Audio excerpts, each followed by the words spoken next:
US அனைவருக்கும் வணக்கம். இன்றைக்கி ஒரு ஜாலியான செய்தி. பசீர்காட் ஸ்டேஷன் ஈஸ்டர்ன் ரயில்வேயில் இருக்குது. கல்கத்தாவில் உள்ள ஒரு புறநகர் ரயில்வே ஸ்டேஷன் இது. ரொம்ப ஏழ்மை நிலையில் உள்ளவங்க, வறுமை கோட்டுக்கு கீழே உள்ளவங்க, அன்றாட காட்சிகள் இந்த ட்ராக்கை ஒட்டி வசிச்சுக்கிட்டு இருக்காங்க. இந்த பகுதியில் ரயில்வே ட்ராக்கை ஒட்டி ஸ்லம்ஸ் ஏரியா தான். இந்த புது இஎம்யூ ட்ரெயின் அந்த ஏரியாவில் பல பேரை காவு வாங்கிட்டான். அந்த டவுனில் ஒரு பெரிய காளி கோயில் இருக்குது. காளி கோயில் பூசாரிகிட்ட போய் குறி கேட்டிருக்காங்க. ஆத்தா ரொம்ப கோபமாக இருக்கா, அவள் தான் இன்ஜின் ரூபத்தில் உங்களையெல்லாம் பழி வாங்கிட்டு இருக்கா, அவளுக்கு நீங்கள் படையல் போட்டிருக்கேன்னு சொல்லிட்டாரு. அப்புறம் என்ன, இந்த ட்ரெயின் இன்ஜினுக்கு ஊர் கூடி பூஜை தான். காளி பூஜை நடக்குது பாருங்கள்.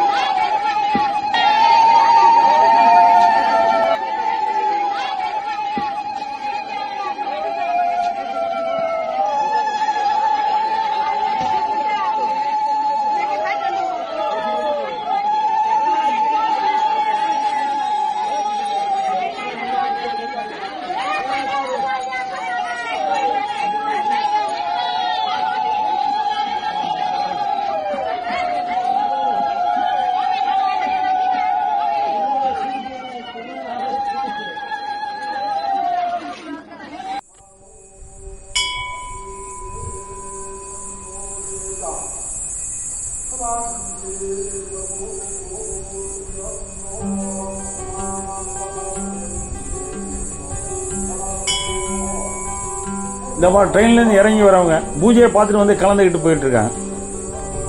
பயணிகள் பல பேர் இறங்கி பூஜையை பார்த்துட்டு ரொம்ப புல்லரிச்சு போயிட்டாங்க.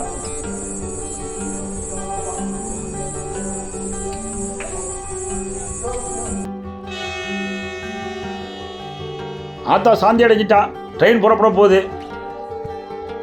பாட்டியம்மா ரொம்ப பக்தியாக இருக்கு பாருங்க. என்ன ஆத்தாவுக்கு கெடா வெட்டாமல் விட்டுட்டாங்க, அதான் மனசு கஷ்டமாக இருக்கு. ஏய் பூசாரி, யாரா நீ, உன்னை பார்க்கணும் போல இருக்குடா. இந்த வீடியோ பிடிச்சிருந்தா லைக் பண்ணுங்கள், மறந்துடாம சப்ஸ்கிரைப் பண்ணுங்கள், ஷேர் பண்ணுங்கள். வணக்கம்.